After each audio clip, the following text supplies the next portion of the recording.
দুদিন আগে প্রথম আলো এবং ডক্টর আসিফ নজরুলের বিরুদ্ধে বেশ কিছু মানুষের বিদ্বেষমূলক কথাবার্তার বিপরীতে একটা ভিডিও কন্টেন্ট দিয়েছিলাম।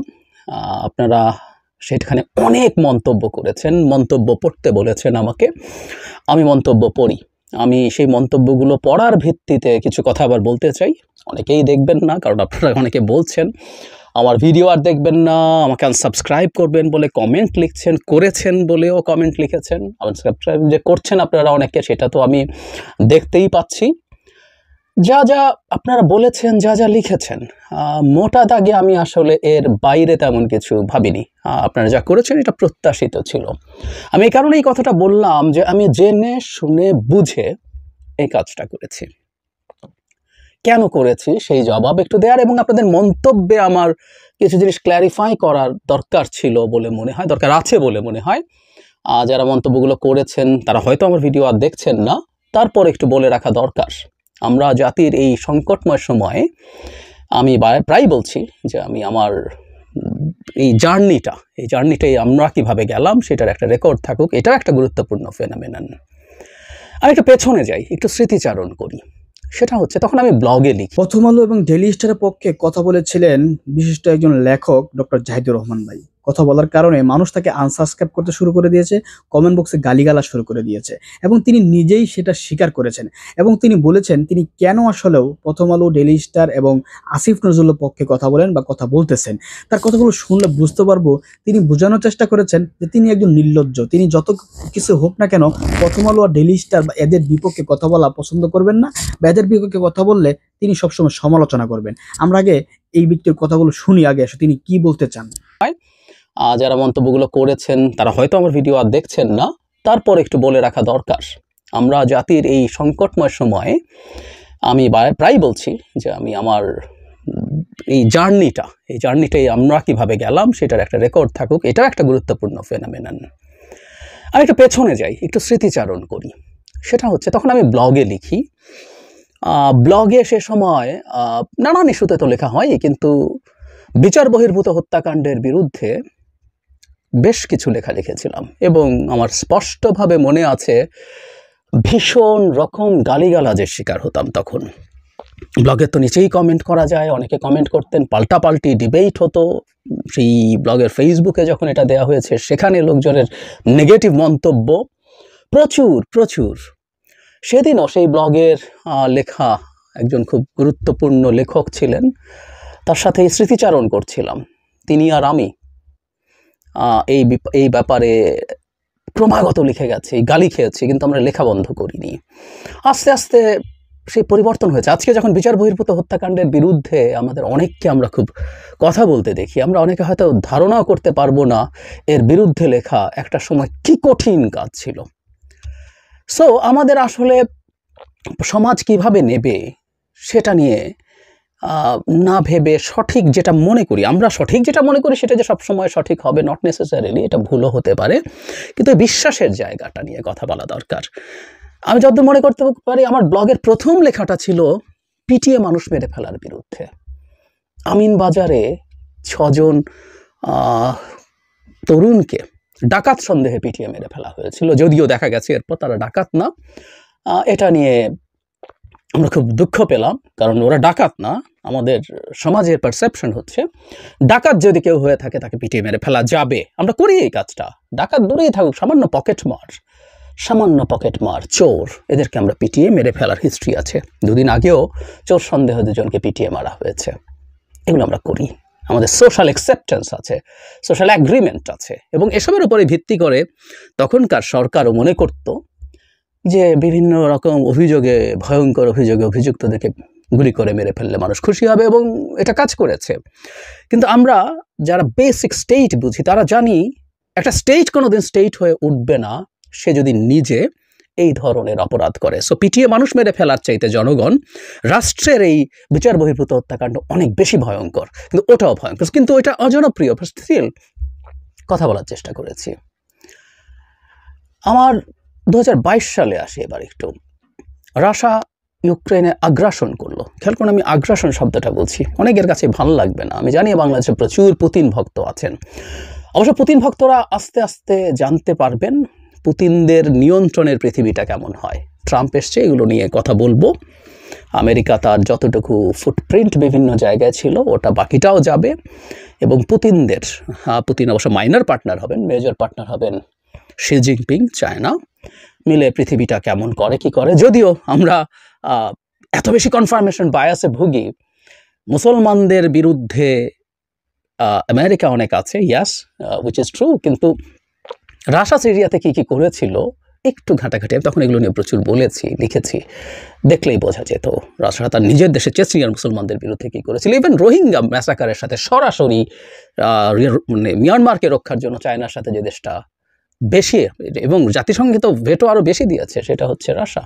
যাই হোক, আমি এই আগ্রাসনের বিরুদ্ধে এবং পুতিনের এই আগ্রাসী মনোভাবের বিরুদ্ধে লিখতে শুরু করি, এবং প্রথম আলোতেই সম্ভবত 12-13টা কলাম লিখেছি, এবং অন্যান্য পত্রিকায় আমি যুগান্তরে, সমকালে সব মিলিয়ে if I am not wrong around 20টা কলাম লিখেছি এর বিরুদ্ধে। আমি কি জানতাম না এটা খুব অজনপ্রিয় হবে? আমি জানতাম। কেউ কেউ বলতে পারেন জানতাম না। আচ্ছা, প্রথমটা লেখার পর তো বুঝতে পেরেছি।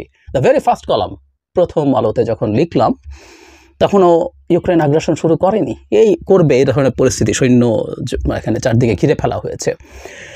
সেই কলাম লেখার পর তো জানলাম যে কী হবে। ওই ওদের ওয়েবসাইটের মন্তব্য, প্রথম আলোর ফেসবুকে যখন শেয়ার করেছে সেখানকার মন্তব্য দেখে তো আমি বুঝে গেছি, কিন্তু আমি তো আসলে লেখা বন্ধ করিনি। আমি আমার যে ধারণা, আমার যে বিশ্বাস, সে বিশ্বাস আমার এখনও আছে, সেগুলো নিয়ে লিখে গেছি।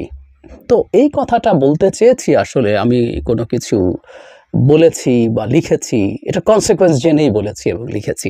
আমি আমার এই চ্যানেলের শুরুর দিকে রাশিয়া ইউক্রেন যুদ্ধ নিয়ে কথা বলেছি, এবং আমি আমার Zahed stake on geopolitics, যেখানে এখন আমি আর খুব বেশি রেগুলার না, আর জুলাইয়ে যে একেবারে সরে গেলাম, ওখানে আর ফিরে যাওয়া হয়নি, যাই হোক আমি ফিরবো সহসা। তো সেখানেও যখন ভিডিও দিয়েছি এই ইস্যুতে, সেখানে যথেষ্ট রকম সমালোচনা সেই আছে। তবে একটা ইন্টারেস্টিং ফাইন্ডিংও আমি দেখেছি, সেটা হলো কিছু মানুষ আবার এসে বলছেন, হ্যাঁ প্রথম আপনার লেখা আমাকে বিরক্ত করতো, আপনার বলা আমাকে বিরক্ত করতো পুতিনের বিরুদ্ধে, রাশিয়ার বিরুদ্ধে, কিন্তু আমি আস্তে আস্তে রিয়েলাইজ করছি। এই হচ্ছে এক ধরনের অবস্থা, এবং আমি এটা ওইগুলো বলছি, হিস্ট্রিগুলো বলছি, আপনারা যারা দীর্ঘদিন আমাকে শোনেন তারা আমার সম্পর্কে একটু জানা মনে হয় ভালো হবে। এরপরে চ্যানেল যখন শুরু করলাম, তখনও সবসময় প্রিয় কথা বলে যাই নেই, যে কথা শুনতে আপনার ভালো লাগবে সেটা বলি নাই। আমার মনে পড়ে IMF বাংলাদেশের সরকারকে ঋণ দেবে কি না সেটা নিয়ে একটা ডিবেট শুরু হয়েছিল। IMF এর একটা টিম এসে এটা করেছে। আমাদের অনেকেই বলেছিলেন না, সরকার ঋণ পাবে না, ব্লা ব্লা ব্লা, ঋণ পেলেও এই টাকা এভাবে এখানে খরচ করা যাবে না।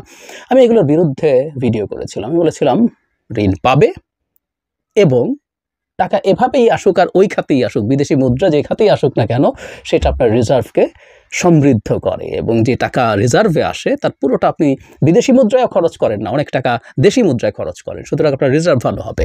আপনাদের অনেকের ভালো লাগে নাই, আমাকে অনেকে সমালোচনা করেছেন, আমি বুঝি না, জানি না, উনি কি বলেছেন দেখে আসতে, বাট আই ডিড।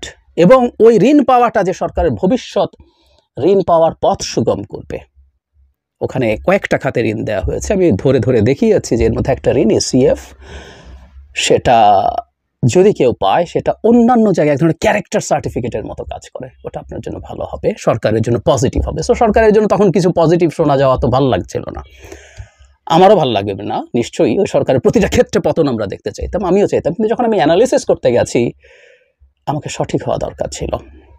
আমি যা বুঝি, আমি ভুল হতে পারি, কিন্তু আমি যা বুঝি আপনাকে খুশি করার জন্য সেটার বাইরে গিয়ে বলিনি। তখনও সমালোচনা করেছেন, মাথা পেতে নেই, আমি এগুলো মাথা পেতে নিতে প্রস্তুত আছি, সেগুলো হবেই। আওয়ামী লীগ পতনের পর 5 আগস্ট আমার প্রথম ভিডিওতে খুব অল্প কয়েকটা কথা আছে, তার মধ্যে ক্লিয়ারলি আওয়ামী লীগের বিরুদ্ধে কোনো রকম কোনো হামলা করা যাবে না, আওয়ামী লীগের লোকজনকে পেটানো যাবে না, আওয়ামী লীগের লোকজনের বাড়িঘর ভাঙা যাবে না বলেছি।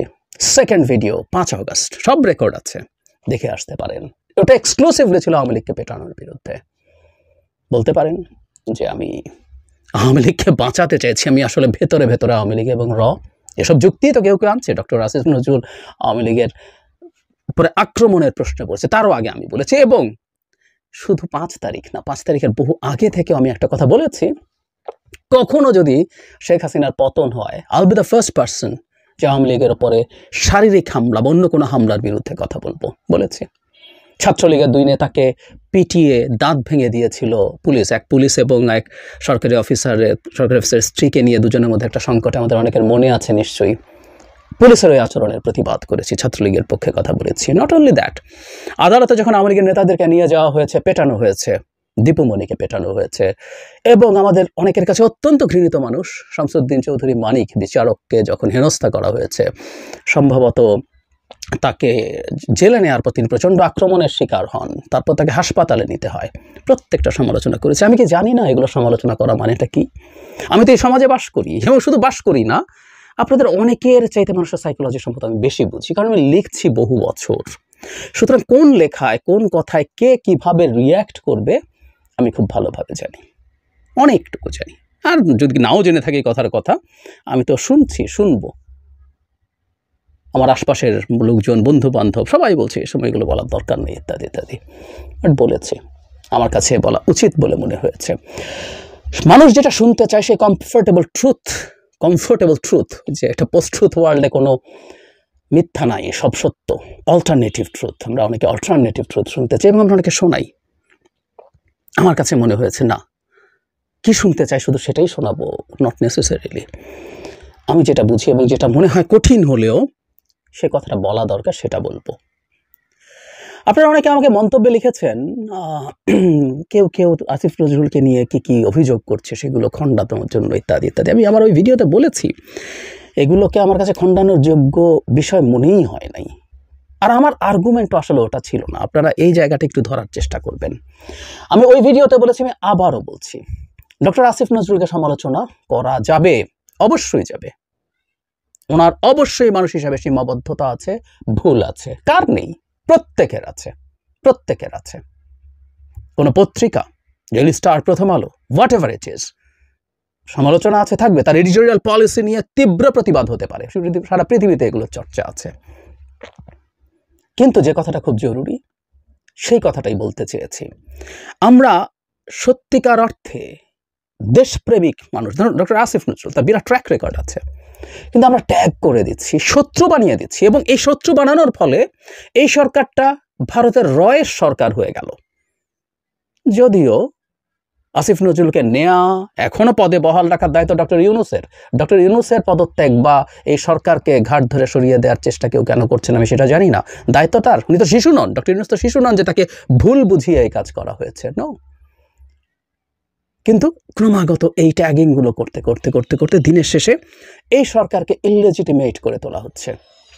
সরকারের বিরুদ্ধে সমালোচনা কার নাই? প্রচুর সমালোচনা আছে, ইনএফিশিয়েন্সি আছে, ইনকেপেবিলিটি আছে, নানান রকমভাবে তারা ঠিকঠাক মতো সব করতে পারছেন না, কোনো সন্দেহ নাই। সরকারের কাজ নিয়ে, আচরণ নিয়ে আমরা কেউই হ্যাপি নই।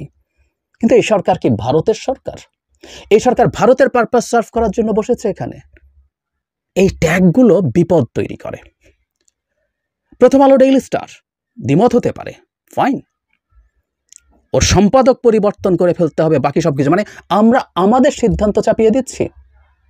প্রথম আলো, ডেইলি স্টারের কোন কোন জায়গায় ভুল আছে, অপরাধ আছে, সেগুলো নিয়ে কি করা যেতে পারে সেগুলোর প্রসিডিউরাল কাজ হোক, সেগুলো হোক।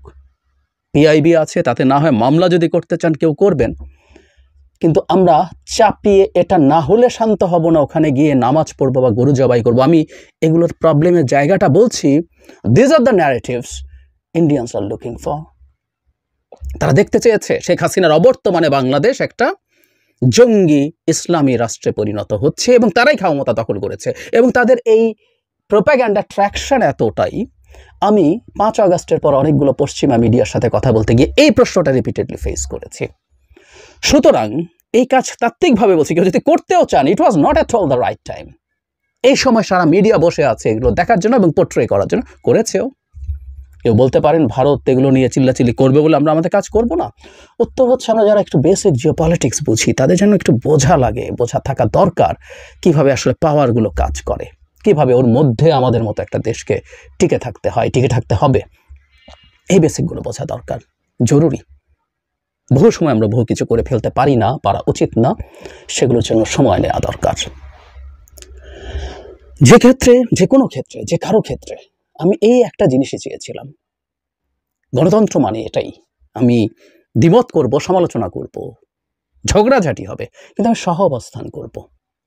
এবং আমি এমন কিছু করে, ধরুন আপনি বলছেন ওনার নামে এই এই এই নানান অভিযোগ দিয়ে গোপন সূত্র, বিশ্বস্ত সূত্র বলে টলে বলছেন এগুলো এই হয়েছে, তারপর আপনারা অনেকে আমাকে লিখেছেন যে আপনি গিয়ে প্রমাণ করে দেখান যে এটা মিথ্যা।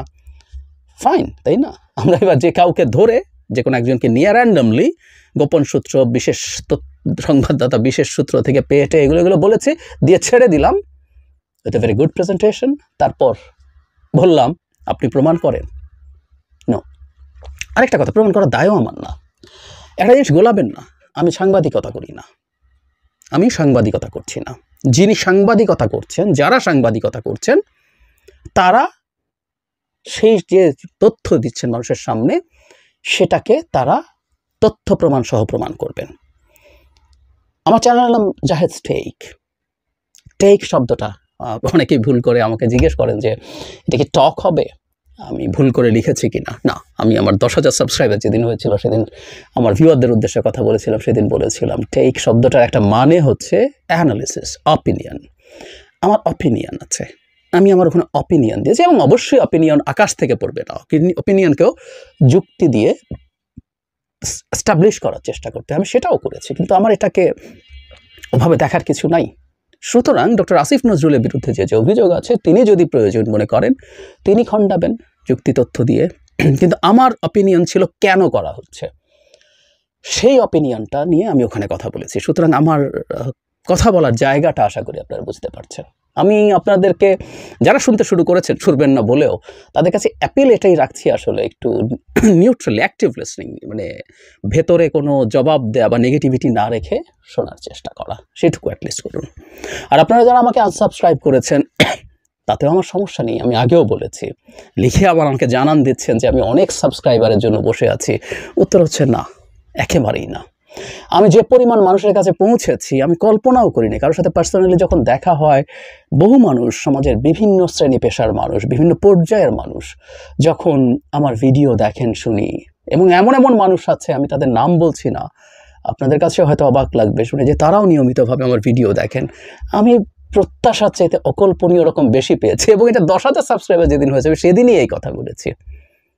আমি প্রত্যাশার চেয়ে অনেক বেশি পেয়েছি। কথা বলতে শুরু করেছিলাম আসলে অনেকগুলো পত্রিকায় লিখতাম, টিভিতে টকশোতে কথা বলতাম। টকশোতে তো বিষয় তারাই ঠিক করে, তারাই প্রশ্ন করে, কলামেও নিজে লিখতাম, তারপর সব কিছু লেখা যায় না। হঠাৎ মনে হলো আমি, ইট ওয়াজ 5th সেপ্টেম্বর 2022, হঠাৎ সিদ্ধান্ত নিলাম আচ্ছা আমি এই সময়গুলোতে কী কী ঘটছে একটু আমার মতো করে বলে রাখি, একদম ভিজুয়াল ডায়েরির মতো করে। সেই কাজটা করতে শুরু করলাম। সেই কাজটা করতে শুরু করে আমার এই চ্যানেলের স্টোরি 10,000 হওয়াতেই আমি খুব খুশি ছিলাম। আমার সাবস্ক্রাইবার আনা, অনেক ভিউ হওয়া, এগুলো নিয়ে মাথা ব্যথা ছিল না। আমি সময়টা ধরে রাখতে চাই, আমার চিন্তাগুলো এই জায়গায় থাকলো। মানুষ ওই কোনো একদিন এই সময়টা কীভাবে আনফোল্ডেড হয়েছে, কী কী হয়েছে সেগুলো দেখতে পারবে। আপনারা যারা আমাকে আনসাবস্ক্রাইব করছেন, যারা আমাকে দেখছেন না, যারা আমাকে হুমকি দিচ্ছেন, গালিগালাজ করছেন, তীব্র গালিগালাজ করছেন, খেয়াল করবেন আমি কমেন্ট বক্স বন্ধ করি না, কোনোরকম ফিল্টার দেই না। আপনারা সব কিছু বলতে পারেন, বলুন। এবং এই হুমকি আমার আশপাশের মানুষজন, আমার আত্মীয় স্বজন সবাই ভয়ও পাচ্ছে। আমি আগেও একদিন বলেছি যে আমি একই রকম শেখ হাসিনার বাংলাদেশে যেমন ছিলাম, শেখ হাসিনার উত্তর বাংলাদেশেও একই পরিস্থিতিতে এসে পড়েছি। ভারতীয়দেরও গালি খাই, যে কোনো একটা ইন্ডিয়ানদেরকে নিয়ে করা ভিডিওতে দেখে আসবেন। আমি আবার এদিকের গালি খাচ্ছি, আমিও ভারতের দালাল। বটম লাইন খুব পুরনো কথা। Prothom Alo, Daily Star, doctor Asif Nazrul, ও যে কেউ সমালোচনা থাকবে, তীব্র সমালোচনা থাকবে, বয়কটেরও ডাক থাকতে পারে যে কারো, যে এটা অ্যাভয়েড করুন, এটা বয়কট করুন। প্রত্যেকের গণতান্ত্রিক অধিকার আছে, কিন্তু সহাবস্থানটা হচ্ছে গণতন্ত্র। আমরা এই জায়গাটা যেন বুঝি। প্রত্যেকে আমার মতো করে চিন্তা করবে, আমার পথেই কাজটা করতে হবে। আমাদের প্রায় সবার গোল আসলে একই, আমরা একই জিনিস চাই, কিন্তু আমাদের আসলে পথটা ভিন্ন। এই ভিন্ন পথটাও মেনে নিতে পারবো না। That's the problem. আমি অনেক আগে একটা কথা বলেছিলাম, দীর্ঘকাল স্বৈর শাসনের অধীনে থাকা, হাসিনার অধীনে থাকায় আমাদের ভেতরে সাম পার্সেন্টেজ অফ শেখ হাসিনা ঢুকেছে। আমি নিজকে এর বাইরে বলছি না, আমি চেষ্টা করছি to get rid of that. আমাদের সবারও সেটা চেষ্টা করা দরকার। না হয় আমরা যেভাবে হানাহানিতে নেমে পড়ছি, আমাদের কপালে খারাপই আছে। একটা কথা মনে রাখবো সবাই, 1900 সালের পর থেকে আর্লি 1905, 10, 15, 20-এর দিকে যখন ফ্যাসিজমের হাওয়া বইতে শুরু করেছিল, আমি আওয়ামী লীগকে ফ্যাসিস্ট মনে করি না, আওয়ামী লীগ একটা মাফিয়া তন্ত্র, মাফিয়া স্টেট। কিন্তু স্টোরিটা যে কারণে বলা, সেখানে যে জায়গাগুলোতে এটা মানে ঘাঁটি গাড়তে পেরেছিল, সেখানে আসলে মূলত রাইটিস্ট আর লেফটিস্ট পলিটিক্যাল পার্টিগুলো মারাত্মক ক্ল্যাশে জড়িয়ে পড়েছিল। এই যে বিভেদ, এই বিভেদের মাঝখানে সে মাথা তুলে দাঁড়াতে পেরেছিল। যেসব দেশ এই পরিস্থিতিটা বুঝতে পেরে তারা, হাওয়া কিন্তু সব দিকে বয়, মানে ইউরোপের ফ্যাসিজমের হাওয়া ইন্ডিয়াতে এসছে, আরএসএস তৈরি হয়েছে। ঠিক একইভাবে ইউরোপে যখন এটা বোঝা গেল, তখন অনেক দেশ এই ডিসাইড করেছে আমরা হানাহানি করব না, আমরা আমাদের ডিবেট করব, কিন্তু হানাহানির পর্যায়ে যাব না। তখন ওই দেশগুলো ফ্যাসিজমের উত্থান ওই সময় ঠেকিয়ে দিতে পেরেছিল।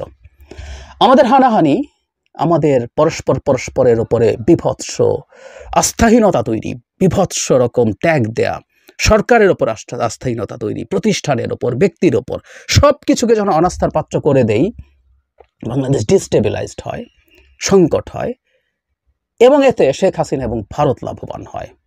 কাজটা কেউ ইচ্ছাকৃত না অনিচ্ছাকৃতভাবে করছে সেটা আপনাদের বিবেচনা, কিন্তু আমি স্পষ্টভাবে এটা দেখতে পাচ্ছি তারা ঠিক এটাই চায়। সো আমরা এইটুকু না করি, আমরা তর্ক বিতর্ক করি, আলোচনা করি, সমালোচনা করি, যুক্তি তথ্য উপস্থাপন করি, এটুকু যাতে চলে। সরকারের সাথে কি বিএনপির বড় ধরনের কোনো সংকট তৈরি হতে যাচ্ছে খুব অল্প সময়ের মধ্যে? এরকম একটা প্রশ্ন সাম্প্রতিক 2-3টা ঘটনা দেখে আমার মনে হলো। কেন সেটা মনে হলো এবং সেই সম্ভাবনা কতটুকু আছে এবং কি করা উচিত, এটা কথা বলা দরকার। আমরা খেয়াল করেছি সাম্প্রতিক সময়ে জনাব নাহিদ উপদেষ্টা একটা মন্তব্য করেছেন রাজনৈতিক দলগুলোকে নিয়ে, যেটা আসলে খুবই খুবই বড় ধরনের কনফিউশন তৈরি করবে। সেটার পাল্টা জবাব জনাব মির্জা ফখরুল ইসলাম আলমগীর দিয়েছেন। এই পাল্টাপাল্টি শুরু হয়েছে এবং কথাগুলো বেশ কঠোর। তার আগে আমি জনাব মির্জা ফখরুল ইসলাম আলমগীর লন্ডন যখন গিয়েছিলেন, সেখানে থাকতে একটা মন্তব্য করেছেন, সেটা আগে একটু কথা বলে নিতে চাই, পরে গুরুত্বপূর্ণ অংশটায় আসছি। কিছুদিন আগে তিনি গেছেন এবং সম্ভবত 2-1 দিনের মধ্যেই আগেই তিনি ফিরেছেন দেশে। সেখানে তিনি নানান অনুষ্ঠানে যোগ দিয়েছেন, সেখানে কথাবার্তা বলেছেন। সেখানে সংবিধান নিয়ে তিনি যেভাবে কথা বলেছেন, তার ভাষা আমরা একটু খেয়াল করব। মানবজমিনের হেডলাইন, সংবিধান পরিবর্তনের দায়িত্ব জনগণের, অন্য কারণ নয়, আপনারা কারা? তিনি বলছেন সংবিধান পরিবর্তনে বিএনপির দ্বিমত নেই, সেটা সংবিধান পরিবর্তন বা নতুন করে লিখন যাই হোক না কেন, কিন্তু প্রশ্ন হচ্ছে কে করবে, এটি করার এখতিয়ার কার? সংবিধান পরিবর্তনের দায়িত্ব হচ্ছে জনগণের, আর জনগণের মালিকানার প্রতিফলন হয় সংসদে। কিন্তু কেউ কেউ বলছেন যে আমরা করে ফেলবো, আপনারা কারা, আপনাদের ম্যান্ডেট কোথায়? কেউ কেউ বলছেন জুলাই আগস্টের ম্যান্ডেট, এটা এভাবে বলা যায় না। আমরা বিএনপির পক্ষ থেকে সংবিধান সংশোধন কিভাবে হবে, কারা করবেন, সেটা নির্বাচিত সরকারের পক্ষ থেকেই হওয়া উচিত, এই ধরনের আলাপ আগে ছিল। কিন্তু আমরা লন্ডনে বসে জনাব আলমগীর যে ভাষায় এটাকে ডিনাউন্স করছেন, ভাষাটা খুবই কঠোর ছিল। তার মানে আমরা এটুকু বুঝতে পারছি যে সরকার যদি কোনো সংবিধান সংশোধনের মতো পরিস্থিতি তৈরি করে বা তৈরি হয়, সেটা বিএনপি এই সরকারের সময় সেটা হোক, সেটা কঠোরভাবে চাইবে না। এবং জানি না যদি সরকার সেদিকে এগিয়ে যায় তারা কি করবে, সেটা প্রতিরোধেরও তাদের দিক থেকে বা অ্যাটলিস্ট চাপ দেওয়ার চেষ্টা তাদের দিক থেকে করবে কিনা এই আলাপ আছে।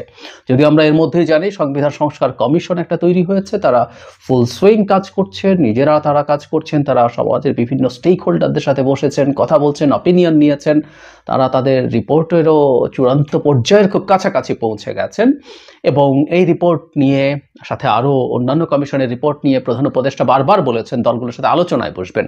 কিন্তু বিএনপি যখন বলছে যে তারা সংবিধান সংশোধন করার জন্য আপনারা কারা, মানে এই যে আপনারা কারা, the language is very strong, তো তাহলে সংবিধান সংক্রান্ত আলোচনায় তারা আদৌ বসবেন কিনা সেটা প্রশ্ন আছে। যদিও প্রত্যেকটা কমিশনে বিএনপি তাদের সংস্কারের প্রস্তাবনা দিয়েছে, সংবিধান সংস্কারে দিয়েছে। সো তার মানে আমরা যেটা ধারণা করতে পারি বিএনপি হয়তো আলোচনা করবে, কিন্তু সংবিধান সংশোধন এই সরকার করার মতো কোনো পথ বের করুক, আমিও টেকনিক্যালিটিসে ঢুকছি না কিভাবে সংবিধান সংশোধন হতে পারে, সেই জায়গাটায় সম্ভবত বিএনপি খুব শক্তভাবে দাঁড়াবে। এবং সেটা যদি হয়, সরকারের সাথে এটা নিয়ে বিএনপির একটা সংঘাতময় পরিস্থিতি তৈরি হতে পারে। আরেকটা ব্যাপার হচ্ছে, এটা খুবই টাফ একটা কথা এবং এটা নিয়ে আমি ধারণা করি যে সামনে খুব বড় সমস্যা হবে। হেডলাইন প্রথম আলোর এরকম, রাজনৈতিক দলগুলো অন্তর্বর্তী সরকারকে ব্যর্থ প্রমাণ করার চেষ্টা করছে। মানে একেবারে ভয়ঙ্কর একটা অভিযোগ জনাব নাহিদ ইসলাম করেছেন। তিনি বলেছেন রাজনৈতিক দলগুলো চাচ্ছে তাদের অধীনে সংস্কার হোক, তাই তারা বর্তমান অন্তর্বর্তী সরকারকে ব্যর্থ প্রমাণ করার চেষ্টা করছে। তারা সংস্কারের পরিবর্তে নির্বাচনকে বেশি প্রাধান্য দিচ্ছে। এখানে British global partners governance, GPG, এদের প্রতিনিধির সাক্ষাৎকারে এই কথাগুলো বলেছেন বলে বলা হচ্ছে। এখানে স্কটিশ পার্লামেন্টের সাবেক সদস্য এসছেন, কি কি চ্যালেঞ্জ আছে তিনি সেইগুলো সব বলছেন, কি কি আছে না আছে। অপপ্রচারের কথা বলেছেন, দেশের বাইরে ঘরে নানান রকম সংকট চলছে, এগুলো সব যোগ করেছেন। কিন্তু জনাব নাহিদ স্পষ্টভাবে বলছেন যে যেহেতু তারা সংস্কার চায় না রাজনৈতিক দলগুলো, তাই তারা অন্তর্বর্তী সরকারকে ব্যর্থ প্রমাণ করার চেষ্টা করছেন। কারণ যুক্তিটা এইরকম, ব্যর্থ যদি প্রমাণিত হন তারা খুব বেশি দিন ক্ষমতায় থাকতে পারবেন না, তারা সংস্কার করতে পারবেন না, এবং রাজনৈতিক দলগুলো এটাই চাইছে। অত্যন্ত মারাত্মক একটা বক্তব্য। মির্জা ফখরুল ইসলাম আলমগীর এটাকে রেসপন্ড করেছেন, রেসপন্ড করার কথা। তিনি বলছেন রাজনৈতিক দলগুলো অন্তর্বর্তী সরকারকে ব্যর্থ প্রমাণ করার চেষ্টা করছে বলে তথ্য সম্প্রচার উপদেষ্টা মোহাম্মদ নাহিদ ইসলাম যে বক্তব্য দিয়েছেন তা রাজনীতি বিরোধী বলে মন্তব্য করেছেন বিএনপি মহাসচিব মির্জা ফখরুল ইসলাম আলমগীর। তিনি বলেন, আমি জানি না আসলে তিনি কি উদ্দেশ্যে কেন এটা বলেছেন, কিন্তু তার এই বক্তব্য রাজনীতি বিরোধী। তারা এই ধরনের বক্তব্য রাখবেন এটা আশা করি না, কারণ রাজনৈতিক দলগুলো সবসময় অন্তর্বর্তীকালীন সরকারকে সমর্থন দিয়েছে। এই সমর্থনের একটা উদ্দেশ্য হচ্ছে গণপ্রজাতন্ত্রকে পুনঃপ্রতিষ্ঠা করা। সেটার জন্য আমরা কাজ করছি গত 15 বছর ধরে। আমরা সংগ্রাম লড়াই করেছি। উনি কি উদ্দেশ্যে কেন বলেছেন আমি জানি না। উনি ঢাকায় ফেরা মাত্রই ওনাকে এই প্রশ্নটা সাংবাদিকরা করেছেন, কারণ এটা খুবই গুরুত্বপূর্ণ একটা প্রশ্ন, সেটার জবাব তিনি এভাবে দিয়েছেন। সংঘাতটার আবার একটা লক্ষণ দেখা যাচ্ছে। আমরা খেয়াল করব বিএনপির সাথে নানা ইস্যুতে সরকার, বিশেষ করে সরকারে থাকা ছাত্র উপদেষ্টা এবং বাইরে যারা ছাত্র সমন্বয়ক আছেন, আমি একটা কথা বহুবার বলেছি, সমন্বয় একটা সরকারের অংশ নন, কিন্তু ওয়াইড একটা পারসেপশন আছে যে এরা সরকারের একটা এক্সটেন্ডেড পার্ট। মানে এটা এভাবেই মানুষ বোঝে, মানুষ দেখে, এবং তারা রাজনৈতিক দলও সামনে করতে যাচ্ছে, সুতরাং তারাও রাজনীতির মাথায় একটা গুরুত্বপূর্ণ স্টেক হোল্ডার্স হয়ে উঠবেন। সো আমরা একটু যদি রিক্যাপ করি, রাষ্ট্রপতিকে যখন সরানোর চেষ্টা হলো, বিএনপি যখন সেটায় বাধা দিল, যখন পরবর্তীতে আমরা দেখেছি যে সংবিধান বাতিল করে দেওয়ার ব্যাপারে ঘোষণা দিয়ে দিলেন ছাত্ররা, সেটাও বিএনপি, তো সংবিধান নিয়ে আমরা অলরেডি বললাম যে সেটা তারা সমর্থন করেনি। আওয়ামী লীগকে নিষিদ্ধ করা নিয়ে যখন আলাপ মাঠে আসলো, তখন যখন বিএনপি প্রথম বলেছিলেন, আমার মনে পড়ে যে তারা চান না আওয়ামী লীগ নিষিদ্ধ হোক, পরে আবার এটাকে জনগণের হাতে তুলে দেওয়ার কথা বলেছেন, কিন্তু অন্যান্যদের মতো এত সরাসরি একে নিষিদ্ধ করে দিতে হবে এসব বলেননি। সো এটা নিয়েও কিন্তু আমরা দেখেছি যে ইভেন সরকারে থাকা ছাত্র উপদেষ্টা জনাব আসিফ একটা অনুষ্ঠানে ক্লিয়ারলি ইঙ্গিতে বলেছেন যে রাজনৈতিক দলগুলো কেউ এই চেষ্টা করছে না আওয়ামী লীগ যাতে টিকে থাকে, পুনর্বাসন করে। যদিও সেখানে তিনি বিদেশি দূতাবাসের কথাও বলেছিলেন যে তারাও প্রচুর চাপ দিচ্ছে আওয়ামী লীগ যেন নিষিদ্ধ না হয়। সো আমরা দেখবো একটা ধারাবাহিক রকম এক ধরনের তাদের মধ্যে দ্বিমত ছিল, সেটা আস্তে আস্তে এখন ভাষা কঠোর হতে শুরু করেছে, যেটা সবচেয়ে জরুরি। দ্বিমতের জায়গাটা বোঝা যাচ্ছিল, কিন্তু এটা আস্তে আস্তে ডিভাইসিভ হচ্ছে, এবং আমি ধারণা করি এটা সাংঘর্ষিক পর্যায়ে যাবার সম্ভাবনা খুব বেশি। কারণ মোদ্দা একটা জায়গায় দুটো পক্ষের মধ্যে এই দ্বিমত তৈরি হয়েছে, সেটা হচ্ছে সংস্কার কতটুকু এই সরকার করবেন। মানে এই যে গণঅভ্যুত্থান হলো, এই গণঅভ্যুত্থানের যে সরকার, তার ম্যান্ডেট কতটুকু। এখানেও আমি মনে করি যে স্টুডেন্টদের সাথে ডক্টর ইউনূসের একটা দ্বিমতের জায়গা তৈরি হয়েছে। কারণ আমি ক্লিয়ারলি মনে করতে পারি ডক্টর ইউনূস ডেইলি স্টার এবং বণিক বার্তার সাথে যে ইন্টারভিউ দিয়েছেন, আমি ভুল না করলে ডেইলি স্টারে উনি এই কথাটা বলেছেন যে এই সরকার শুধু ফ্যাসিলিটেটর। ওনারা সব দলের সাথে বসবেন, বসে ডিসাইড করার চেষ্টা করবেন কতটুকু সংস্কার করবেন, সেটুকু করবেন। উনি এক্স্যাক্টলি এভাবে বলেছেন, যদি 100টা সংস্কার প্রস্তাব আসে, সবাই যদি একমত হয় 10টা, তো 10টা করবো, 10টা করে নির্বাচন দেব। এবং উনি বলেছেন যদি দলগুলো বলে সংস্কার প্রয়োজন নেই, তাহলে সংস্কার করবো না, নির্বাচন দিয়ে দেবো, আমরা এখানে বসে থাকতে আসিনি, আমাদের সবাই চলে যেতে চাইছে। এসব কথা ডক্টর ইউনূস বলছে। শেষের অংশটার মধ্যে একটু ক্ষোভ, একটু শ্লেষ ছিল, কোনো সন্দেহ নেই, কিন্তু উনি এটা বলেছেন। এদিকে আবার বিশেষ করে ছাত্র উপদেষ্টারা বলছেন যে এই সরকারকেই অনেক সংস্কার করতে হবে, মানে এই সরকারের নিজের সংস্কারের ম্যান্ডেট আছে এবং এই সরকার নিজে একটা গুরুত্বপূর্ণ স্টেক হোল্ডার, যেটা আমরা সম্প্রতি ডক্টর ইউনূসের আলোচনায় দেখিনি। সুতরাং সরকারের মধ্যেও মতদ্বৈততার জায়গা আছে এবং বিএনপির সাথে আমি দেখছি যে এই সংকট অনিবার্যভাবেই সামনের দিনগুলোতে দেখা দেবে এবং এটা দ্বিমতের নিয়ে কোনো সমস্যা নেই, এটা খুব স্বাভাবিক। বাংলাদেশের একটা ট্রেডিশনাল দল যেভাবে চলেছে, সেই দলটা রাতারাতি তার সব কিছু চিন্তা ভাবনা সব পাল্টে ফেলবে, এটা এক্সপেক্ট করা ভুল। তারা নিশ্চয়ই ফিল করছেন যে কিছু কিছু জায়গায় তারা কাজ করতে চান, কিন্তু সেটা নিয়ে তো আসলেও দ্বিমত আছে, বহুজনের সাথে, দলগুলোর মধ্যে দ্বিমত আছে, সরকারের সাথে দ্বিমত আছে, সিভিল সোসাইটিতে যারা বিভিন্ন ইস্যুতে কথা বলছেন দীর্ঘ সময় তাদের সাথে দ্বিমত আছে। তো এই দ্বিমতগুলো আছে, কিন্তু এখন সরকারের দিক সাথে, সরকারের চাওয়ার সাথে এবং উপদেষ্টা যেভাবে কথা বলছেন, এবং আমরা একটু আমরা খোলাখুলি কথা বলে ফেলা ভালো।